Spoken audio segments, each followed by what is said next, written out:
Selamat malam. Assalamualaikum warahmatullahi wabarakatuh. Ya. Sambil kita menunggu, ini udah 18.20, pas masuk silakan. Seperti kemarin, yang mau presentasi siapa dipersiapkan. Karena terbatasnya waktu, nanti penanya dua-dua saja ya, session 1, presentasi 1 2 penanya, presentasi 2 2 penanya. Silahkan langsung dimulai saja.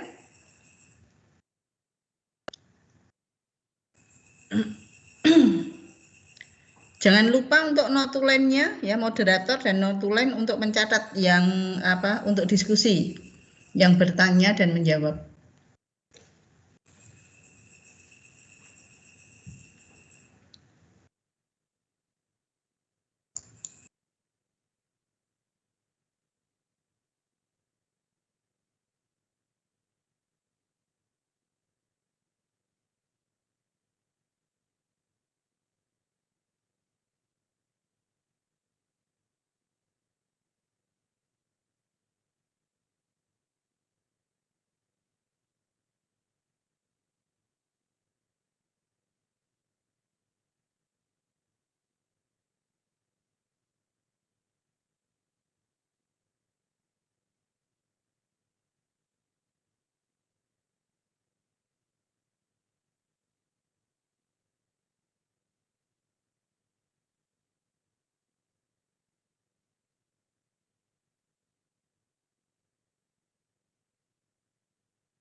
Silahkan dimulai.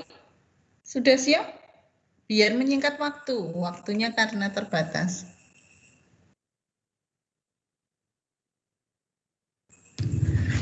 Iya Ibu izin share screen ya Bu? Oke, silahkan. Iya.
Sebelumnya, apakah PPT-nya sudah terlihat?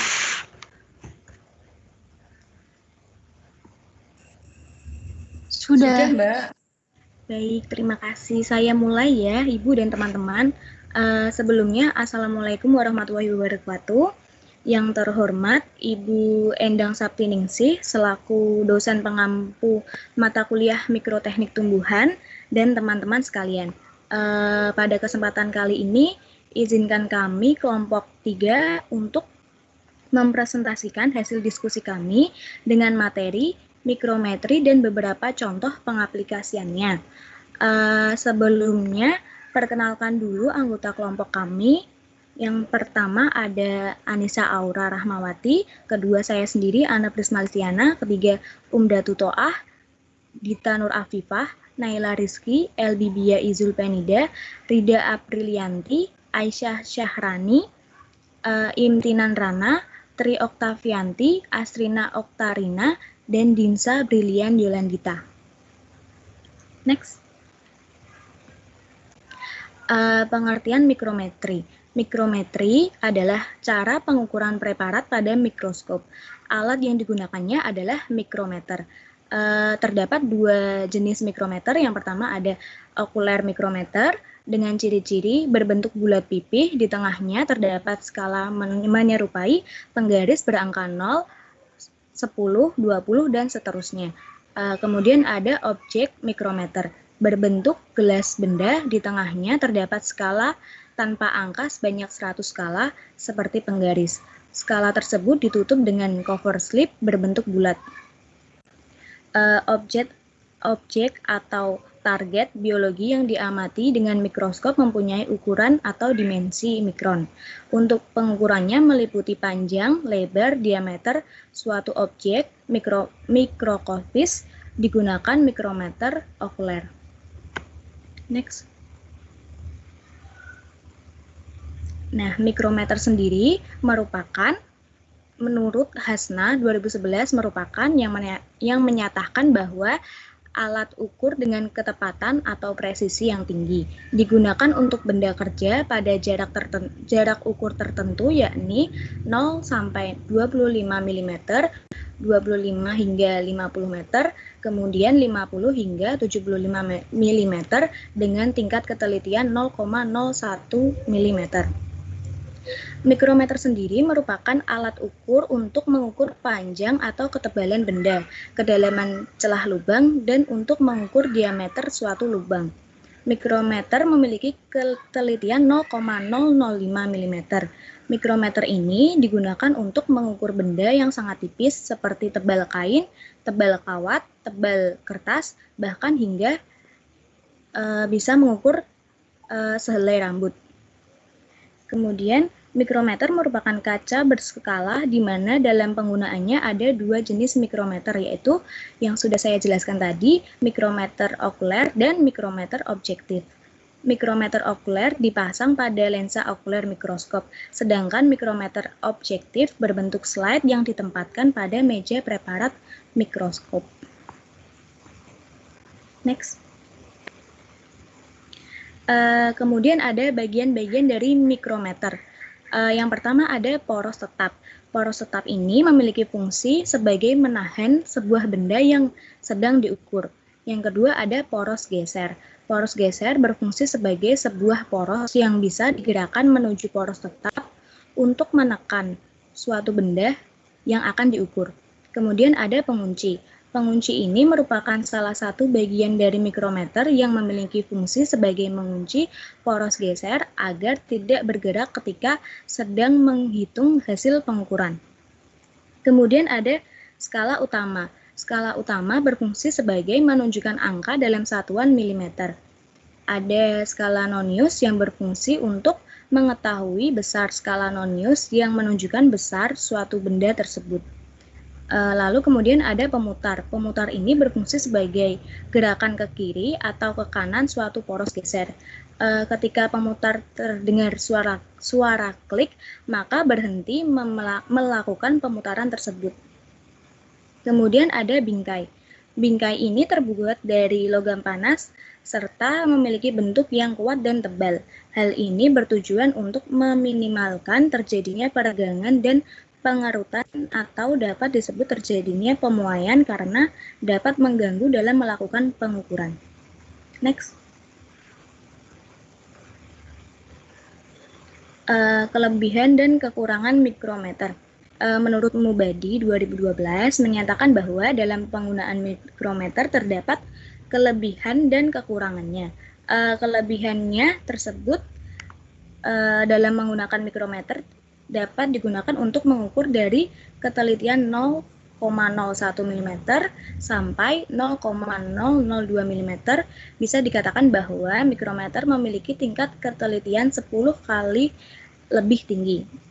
Sedangkan kekurangan dari mikrometer ini adalah jarak pengukurannya pendek, yaitu bisa sampai 25 mm atau bagian luar mikrometer, sehingga tidak bisa digunakan untuk mengukur objek yang berukuran panjang. Next. Kemudian akan dilanjutkan oleh rekan kami. Silahkan. Baik, saya izin untuk melanjutkan. Berikut merupakan salah satu jurnal yang kami gunakan, yaitu dengan judul Analisis Ukuran dan Tipe Stomata Tanaman di Arboretum Silva Indonesia, Untan Pontianak oleh Utami DKK 2017. Next.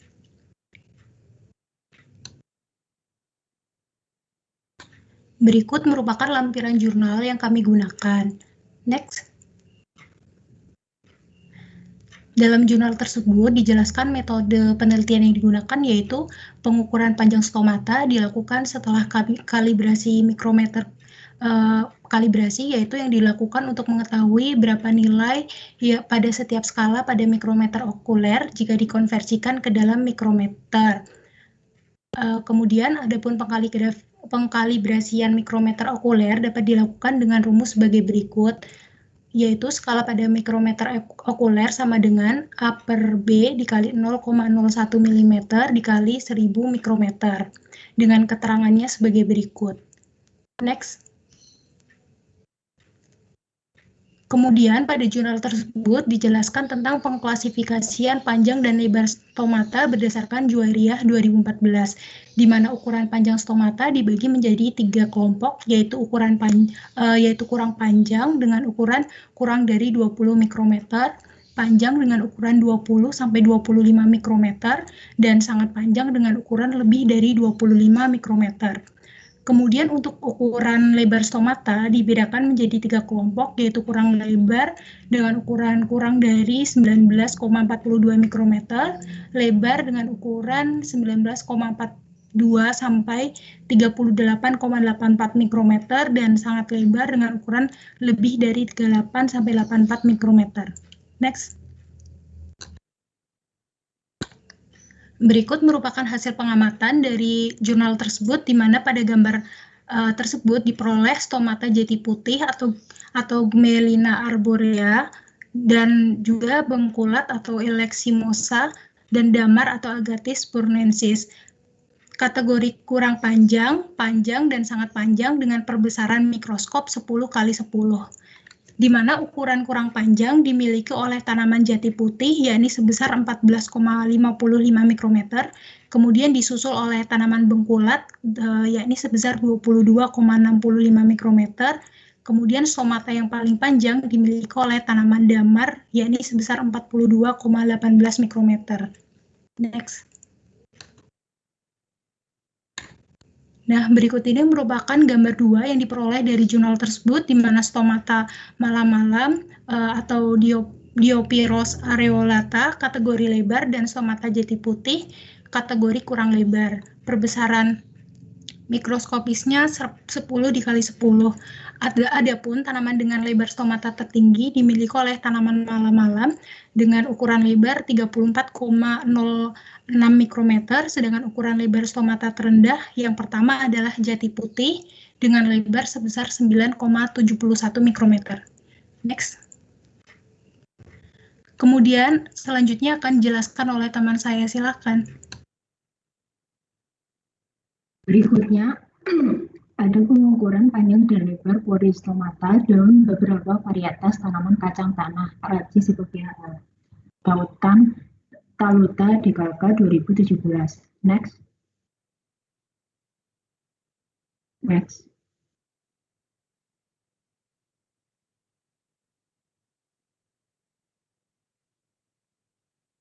Kita next.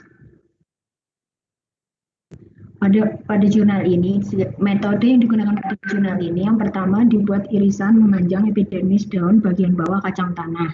Ya, yang kedua, hasil irisan epidermis diletakkan di atas gelas benda, kemudian ditutup dengan gelas penutup. Yang ketiga, agar tidak lepas sudut-sudut gelas penutup, ditetesi cat kuku dan diberi label. Selanjutnya, mikroskop dihubungkan dengan OptiLab.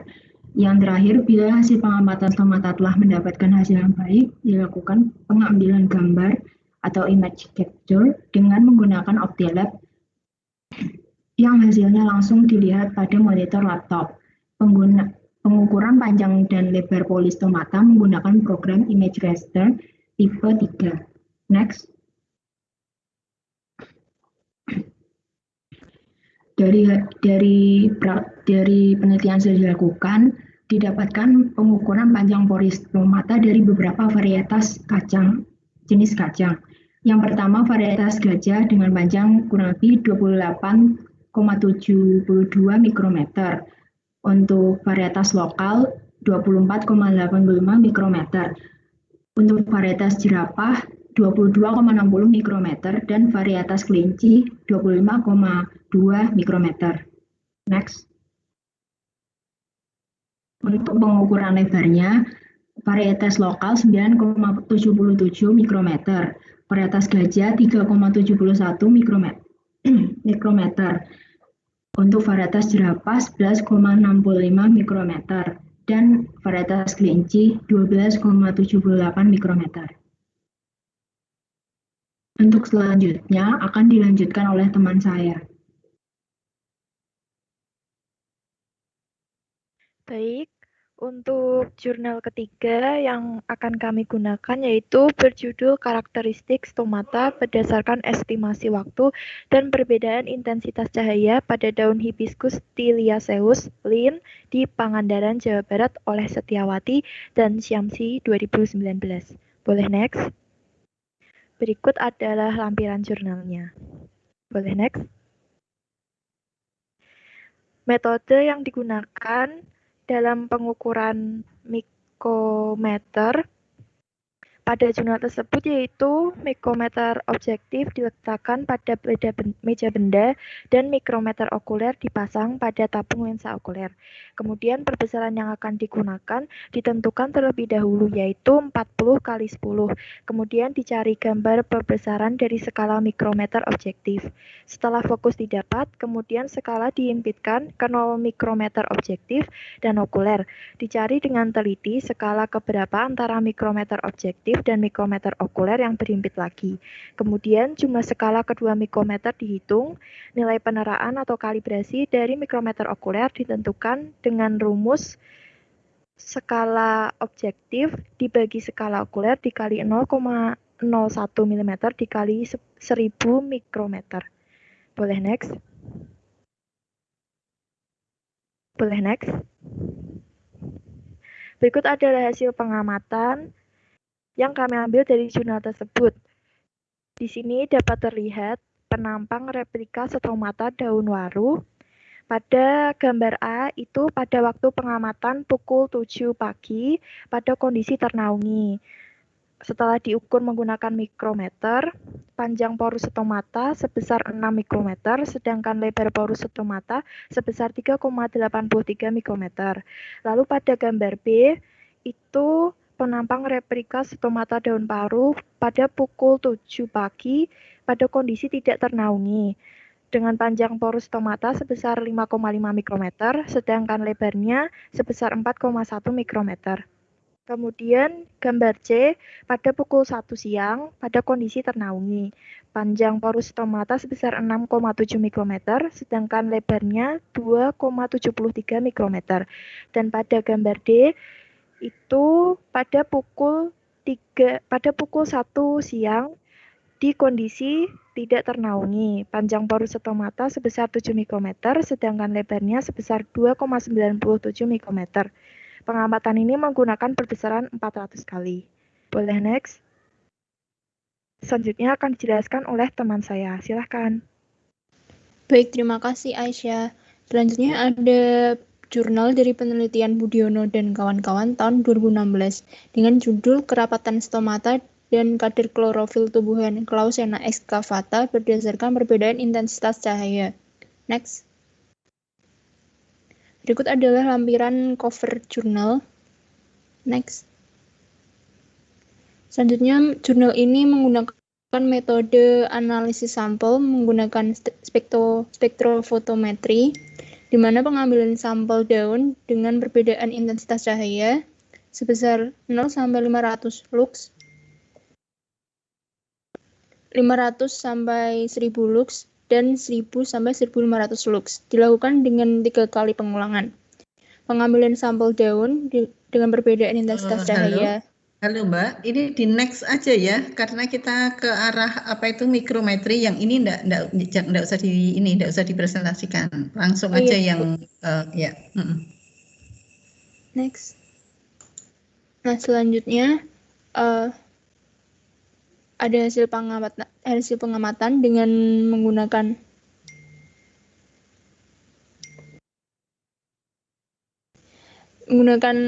perbesaran 400 kali.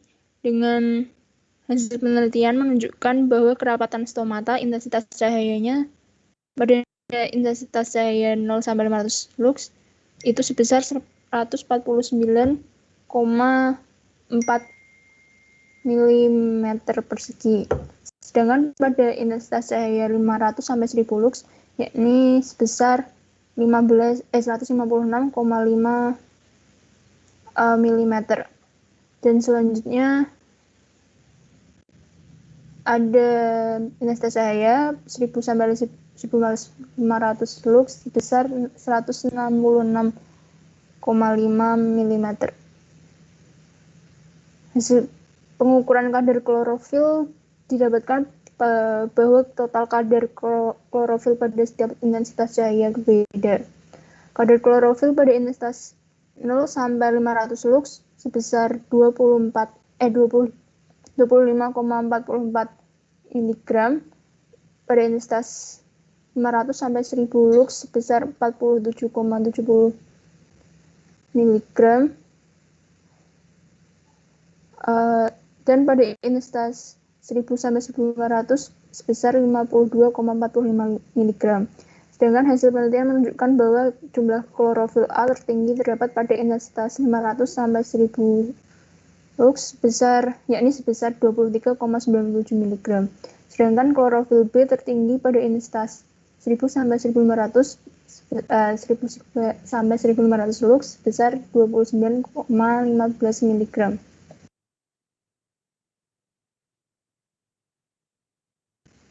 Next. Berikut ini daftar pustaka yang kami gunakan pada presentasi kali ini. Baik, terima kasih. Jika ada pertanyaan, sanggahan, atau kritikan, saya persilahkan. Terima kasih. Ayo langsung yang mau bertanya, 2 penanya.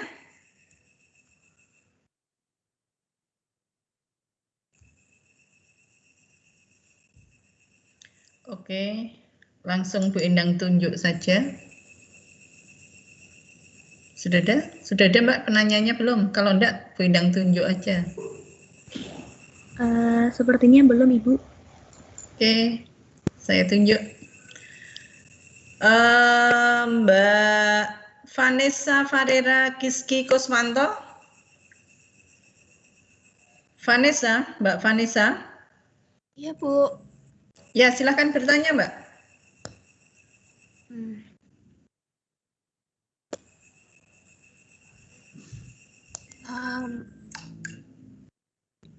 Sebelumnya, terima kasih atas kesempatannya, Bu.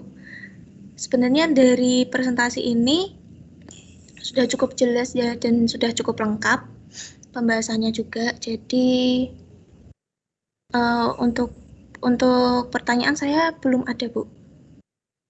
Disuruh tanya kok belum ada, piye? Tanya, pasti ada.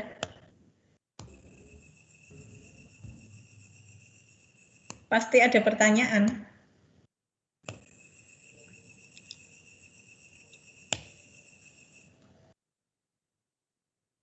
Oke, Mbak Haniatul Munfaridah. Halo, Mbak Haniatul? Iya, halo Ibu. Ya, silakan untuk mengajukan pertanyaan.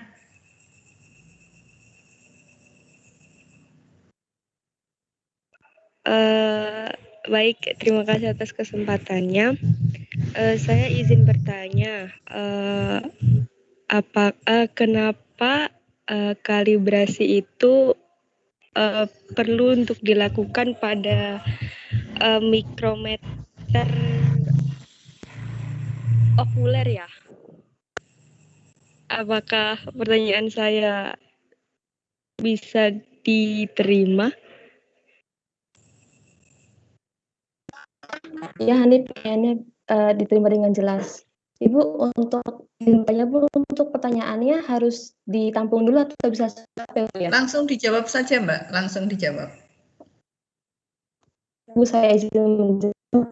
Kalau kami dari diskusi kemarin mendapatkan jawaban kalau misalnya tujuan dari kalibrasi dalam mikroskop okuler itu untuk memastikan biar kalau biar tepat titiknya. Enggak maksudnya, Hani. Jadi tuh biarkan keunggulan seperti tadi sudah disebutkan, tadi keunggulan kalau menggunakan metode ini tuh hasilnya itu ketelitian tinggi karena bisa mengukur objek dari 0,01 sampai 0,02 mm. Nah, alasannya kenapa kalau misalnya mikrometer ini tuh hasilnya tuh akurat karena tadi sebelum dilakukan pengamatan itu sudah dilakukan kalibrasi gitu, Hania tuh. Bisa dipahami tidak jawabannya atau masih kurang puas? Oh, baik-baik. Terima kasih atas jawabannya. Baik, paham apa enggak itu? Kalau menurut Bu Endang jawabannya kurang pas. Ya. Jangan hanya terima kasih, wong jawabannya kurang pas. Kan intinya itu apa tuh yang peran apa? Kenapa harus dikalibrasi? Peranan dari kalibrasi peneraan. Kan jelas digunakan peneraan karena kan kita menggunakan apa, Mbak? Kenapa kok harus ditera? Ayo Mbak Hanifatul Munfaridah, kenapa harus ditera? Karena ini, Bu, memiliki luas bidang pandang yang berbeda-beda, Bu. Kenapa kok memiliki luas bidang pandang berbeda-beda? Hubungannya apa itu dengan apa itu? Hubungannya dengan perbesaran objektif, Ibu. Ya, karena kita kan menggunakan perbesaran yang berbeda-beda. 10 kali 10 akan berbeda dengan perbesaran 10 kali 40 atau 10 dengan perbesaran 100 ya, 10 kali 100. Jelas objek atau bendanya, benda mikroskopisnya atau misalnya itu benda mikroskopisnya stomata kan perbesarannya akan berbeda-beda. Makanya okulernya pun juga harus ditera karena objeknya itu kan besarnya itu kan semakin kita menggunakan perbesaran yang lebih besar ya kan satuan divisi okulernya kan juga akan berbeda gitu loh, makanya itu harus ditera karena benda yang mau diamati itu dari perbesaran kecil ya dia kecil, perbesaran besar ya dia bendanya jadi besar, sementara okulernya tetap. Ya toh? Nah, karena okulernya tetap, satu divisinya karena okulernya tetap, maka satu divisi okuler itu pasti akan menghasilkan peneraan terhadap objeknya itu juga akan berbeda-beda. Itu Mbak, ya jawabannya itu seperti itu. Jangan kemana-mana karena tingkat ketelitian ini ya, bukan seperti itu, gitu. Ini Bu Indah hanya memfokuskan aja. Jadi kalau kita menjawab itu pertanyaannya apa, ya sudah enggak usah kemana-mana, ya itu saja. Sama nanti kalau misalnya saya nanti IC pada saat ujian, ya jangan enggak usah kemana-mana, ya jawabannya apa yang ditanyakan udah langsung pada target atau output yang ditanyakan saja. Gitu. Dari Bu Endang sendiri, saya sangat tertarik sekali, bagus sekali ini presentasinya ya, dari sampai 4 jurnal. Dan semuanya fokus pada mikrometer dibandingkan ya mikrometer pada apa itu metode mikrometer pada okuler mikrometer dan metode mikrometer dengan menggunakan kamera OptiLab. Ini bagus sekali ya. Saya terima kasih ya. Appreciate pada kelompok 3. Satu kekurangannya. Yang sesuatu yang tidak menjadi fokus ditampilkan di presentasi ya enggak usah karena tidak sesuai tema. Misalnya tadi mikrometer yang apa itu? Mikrometer yang non mikroskopis tadi itu ya, alatnya itu, nah itu enggak usah itu karena itu kan tidak sesuai ya, tidak sesuai dengan tema. Mohon nanti untuk revisi PPT itu dihapus saja.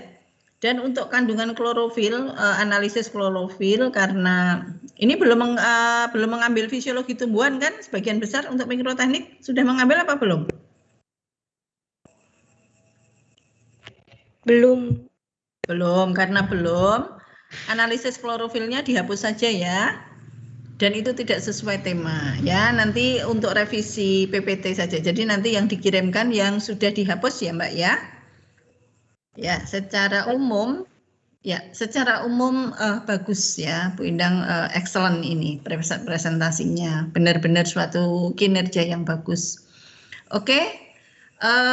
Sebelum presentasi selanjutnya, saya mau share untuk absen dulu. Saya share sebentar untuk absennya. Baik, Ibu, boleh saya tutup presentasinya, Bu? Ya, silakan ditutup. Ya, oke, ditutup aja. Sekian presentasi dari kelompok 3. Apabila ada salah kata atau ucapan, kami mohon maaf. Wassalamualaikum warahmatullahi wabarakatuh. Terima kasih. Waalaikumsalam warahmatullahi wabarakatuh. Layar untuk absen QR code-nya sudah kelihatan? Sudah, Ibu. Oke, silakan untuk absen dulu sebelum dilanjutkan ke presentasi kedua.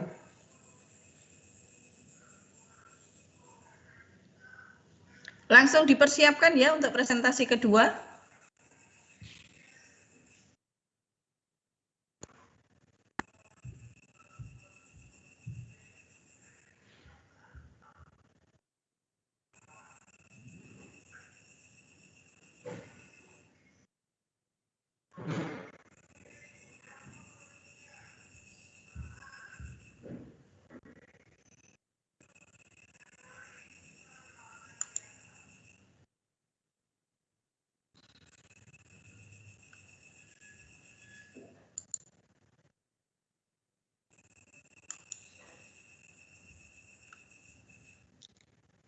Silahkan dipersiapkan presentasi keduanya.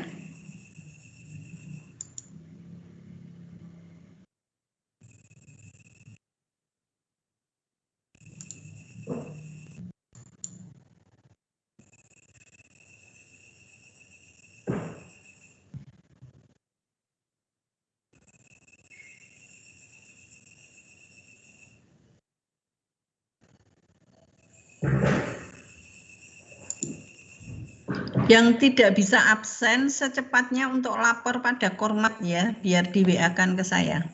Secepatnya, Baik, karena Bu. waktunya terbatas. Ya.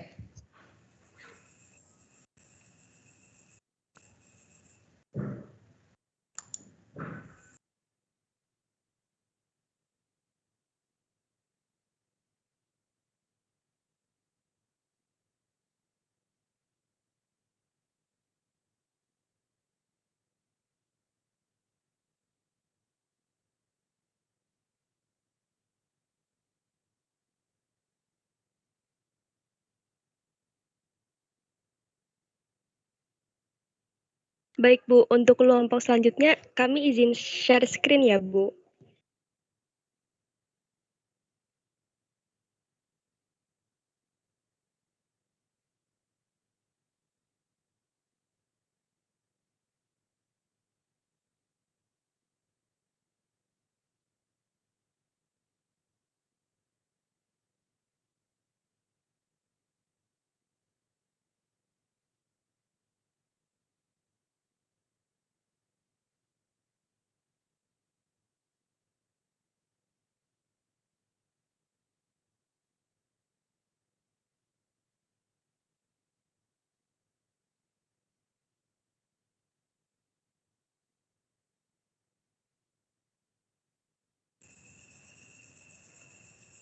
Ayo silahkan dimulai untuk presentasi kelompok 4 untuk menyingkat waktu. Baik, sebelumnya apakah PPT telah terlihat?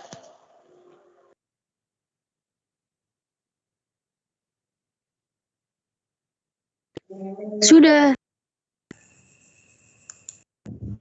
Baik, kita mulai saja. Assalamualaikum warahmatullahi wabarakatuh. Yang terhormat kepada Ibu Endang selaku dosen pembimbing pada mata kuliah Mikroteknik Tumbuhan serta teman-teman yang saya banggakan. Topik yang akan kita bicarakan pada diskusi malam ini ialah analisis ukuran dan tipe stomata menggunakan metode mikrometri dengan jurnal utama dari Rati Utami dari Universitas Tanjung Pura Pontianak tahun 2017 yang berjudul Analisis Ukuran dan Tipe Stomata Tanaman di Arboretum Silva di Indonesia, PC Untan Pontianak, yang akan dibawakan oleh kelompok 4.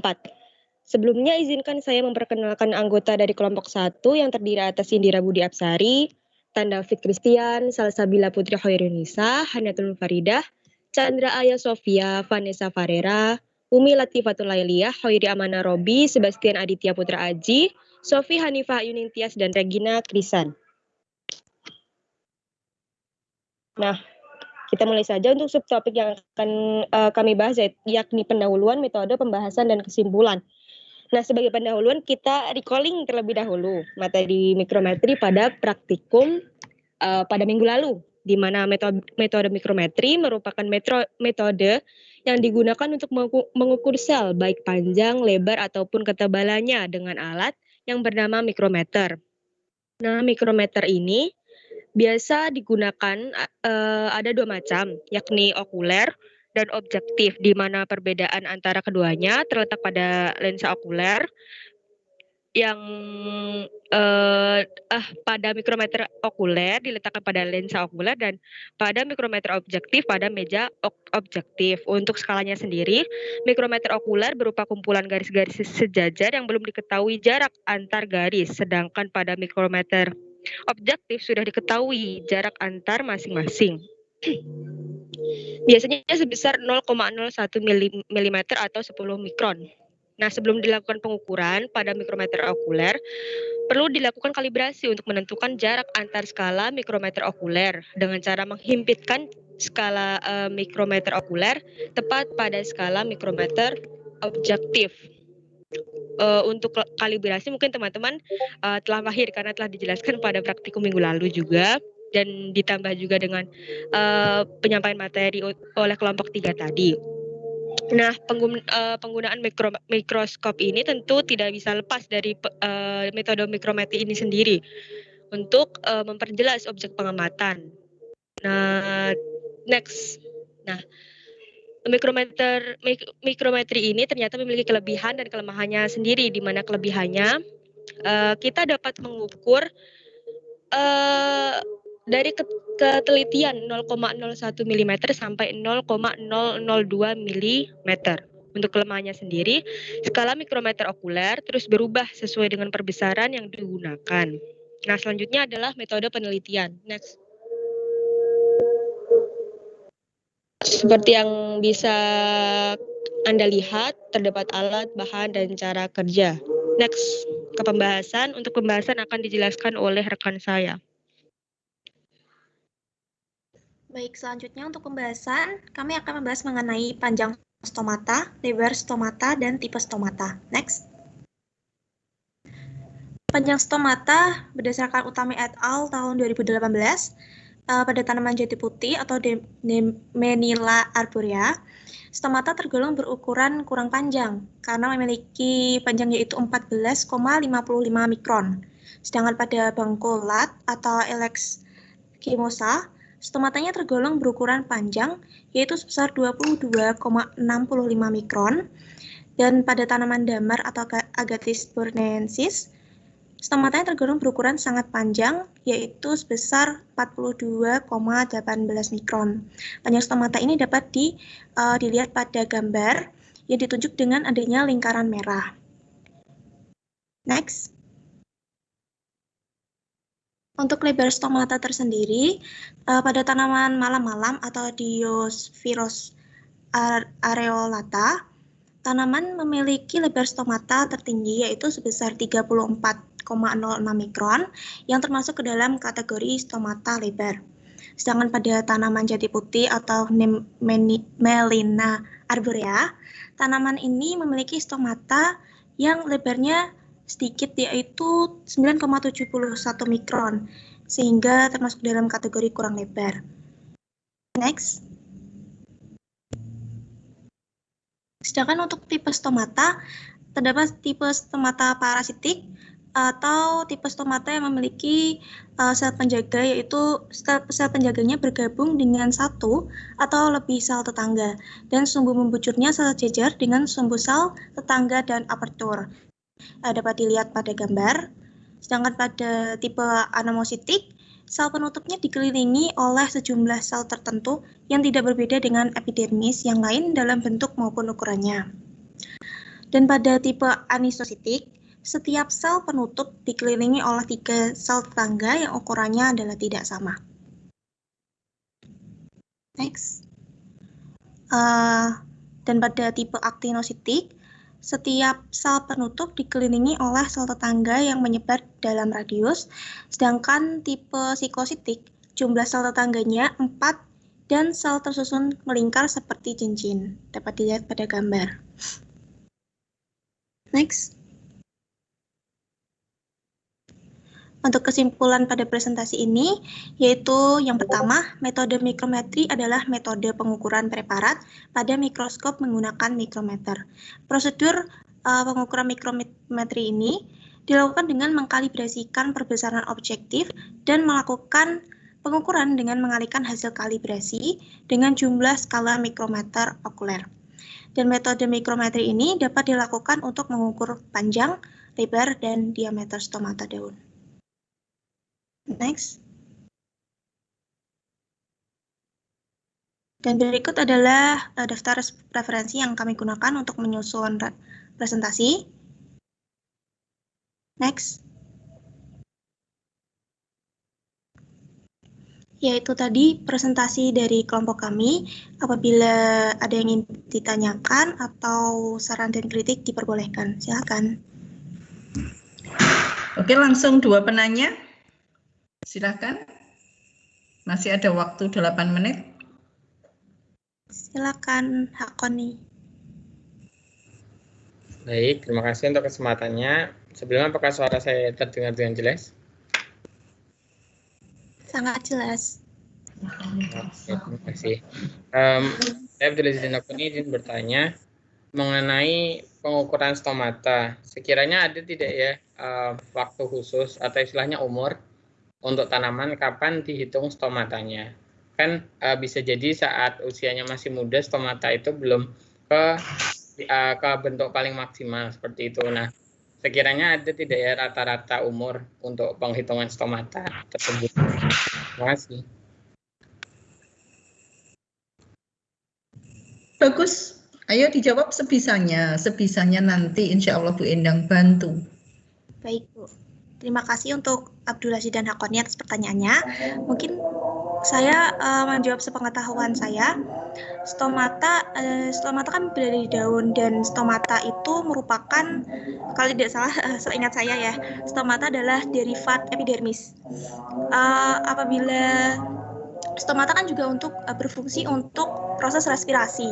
Nah, berdasarkan pengetahuan ini, apabila daun sudah mulai tumbuh dan sudah memiliki klorofil atau sudah mekar seperti itu, kemungkinan sudah terdapat stomata yang bisa diamati. Cuman jaraknya masih sangat jaraknya masih sangat mepet seperti itu, karena kan lebar daunnya juga mempengaruhi adanya sel-sel yang ada di permukaan atau di epidermis daun tersebut. Begitu, Bu. Loh, kan bukan Bu Endang yang tanya. Mas siapa tadi? Mas Zidan, Abdullah Zidan. Tapi logika ilmiahnya bagus ya Mbak Vanessa, bagus ini logika ilmiahnya. Ya, Bu, jadi dihubungkan dengan kemampuan respirasi ya, atau sebetulnya bisa juga dihubungkan dengan laju transpirasi. Kalau respirasi berarti difusi oksigen dan karbon dioksida atau CO2. Jadi memang pada saat daun ini tumbuh ya, itu sebetulnya sudah mulai stomata itu sudah disediakan ya, fasilitas stomata itu sudah ada. Kecuali daun itu masih berupa primordia, yaitu otomatis memang belum ada ya. Tapi begitu dia lembaran, biarpun hanya kecil tapi sudah berbentuk lembaran, itu sebetulnya begitu dia sudah berwarna hijau itu sudah ada ya, stomata itu sudah ada. Begitu Mas Zidan ya. Pokoknya begitu dia berbentuk lembaran ya, biarpun hanya berapa mili itu sebetulnya sudah bisa diamati stomata tersebut. Cuman untuk penelitian dan sebagainya otomatis kan kita mengambil biar data yang kita dapatkan ini akurat, kemudian gambarnya juga bagus ya.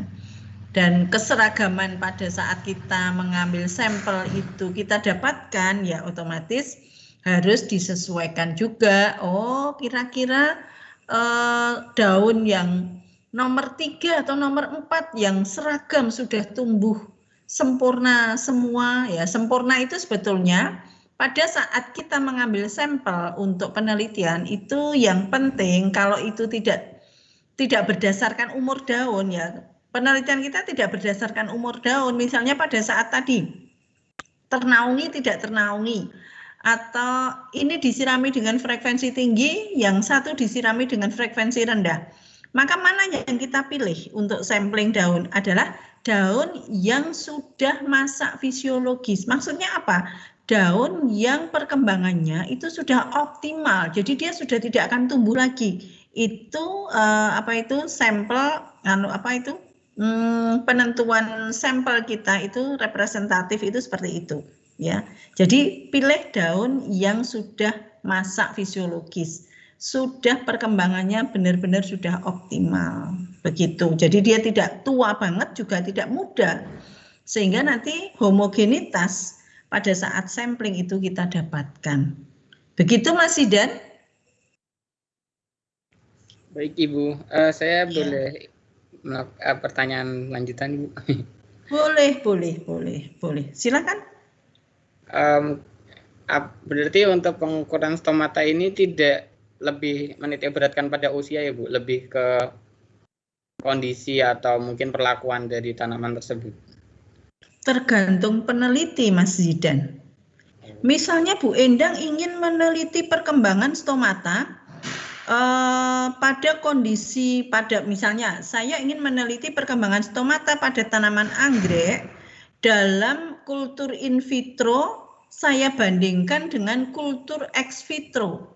Lah berarti saya harus meneliti perkembangan stomata itu mulai kondisi dia anggrek itu masih di dalam botol kultur, kemudian anggrek ini saya keluarkan. Nah, pada saat saya keluarkan, biasanya anggrek itu kan daun yang sudah tumbuh dulu pada saat dia di dalam botol, itu kan dia tidak akan tumbuh lagi kalau dia sudah dikeluarkan di ex vitro.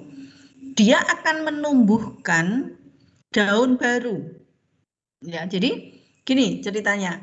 Jadi biasanya anggrek, tahu kan anggrek yang di dalam botol, tahu Mas Zidan? Anggrek botolan, pernah lihat kan? Pernah lihat. Nah, oke. Kalau anggrek ini dikeluarkan dan ditumbuhkan, biasanya daun yang sudah ada sebelumnya di dalam botol itu tidak akan tumbuh lagi. Jadi dia tidak akan membesar lagi. Perkembangan dia semakin lama akan semakin menguning dan gugur. Namun pada anggrek itu akan muncul daun baru. Nah, otomatis pemunculan daun baru itu kan dimulai dari daun yang kecil, kemudian tumbuh besar. Nah, kalau Bu Endang ingin meneliti perkembangan stomata, berarti kan saya harus melihat atau mengambil sampel dari daun yang ada di dalam botol, saya bandingkan dengan daun pada tadi tumbuh, daun yang baru tumbuh setelah dia dikeluarkan dari botol, itu harus saya ambil sampelnya juga. Dan itu pada saat itu dia masih muda, kemudian daunnya tumbuh lagi, lebih besar lagi, kita ambil lagi, tumbuh besar lagi sampai dia mau menguning, kita ambil lagi. Wong kan saya pengennya ini penelitiannya tentang perkembangan stomata. Nah, makanya saya tidak mensyaratkan yang tadi. Jadi itu tergantung penelitinya. Penelitinya menginginkan seperti apa? Misal seperti gerhana matahari. Bagaimana kondisi stomata pada saat gerhana matahari? Nah, kita pada saat itu karena kita tidak berdasarkan umur nih, penelitiannya. Maka yang kita ambil adalah agar itu representatif dan keseragaman kita dapatkan, kita pilih daun yang sudah perkembangannya sudah optimal. Oh, ternyata pada daun mangga, pada daun jagung itu ternyata dari pucuk itu adalah daun yang ketiga yang perkembangannya maksimal. Oke, berarti pada daun jagung itu yang ketiga semua yang kita ambil sampel nanti. Bagaimana stomatanya pada saat terkena gerhana matahari. Nah, misal seperti itu Mas Zidan. Baik Ibu, sangat jelas. Terima kasih untuk penjelasannya dan juga jawaban dari kelompok 4. Oke. Satu lagi pertanyaan, silakan. Satu lagi. Tidak ada, berarti Bu Endang yang bertanya. Yang di awal-awal ada ini ya, ada apa? Hampir sama dengan yang kelompok tadi ya Mbak. Kenapa Mbak? Iya Bu, sebentar. Sebelumnya saya izin mengklarifikasi ya Bu ya. Oke, ya enggak apa-apa.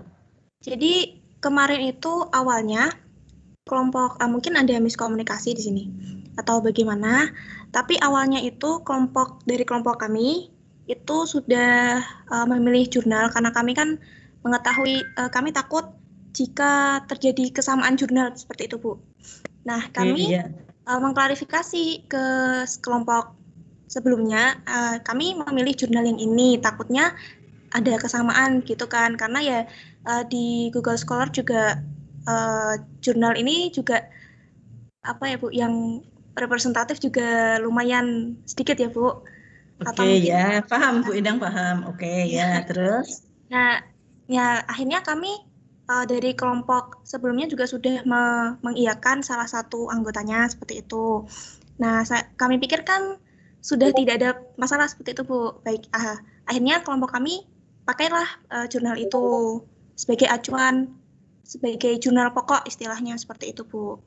Nah, tapi kami juga tidak tahu jika pada presentasi ternyata kelompok sebelah sebelumnya ini juga masih menggunakan jurnal yang sama seperti itu. Gitu Bu. Oke, ya enggak apa-apa. Bu Endang itu suka kejujuran kok, ya. Jadi bukan kemudian saya istilahnya saya ini sama dan sebagainya, enggak. Yang penting jujur aja. Jujur kronologinya bagaimana, enggak masalah ya. Bagus ya, semuanya bagus. Saya terima kasih sekali pada kalian ya. Jadi prestasi tingkat kinerja Anda pada saat bekerja sama ya pada dalam satu tim ya, kemudian mempresentasikan. Oke, udah bagus. Untuk yang kelompok Mbak Vanessa ini cuma kekurangannya terlalu banyak ini ya Mbak, paragraf yang ditampilkan dalam slide PPT.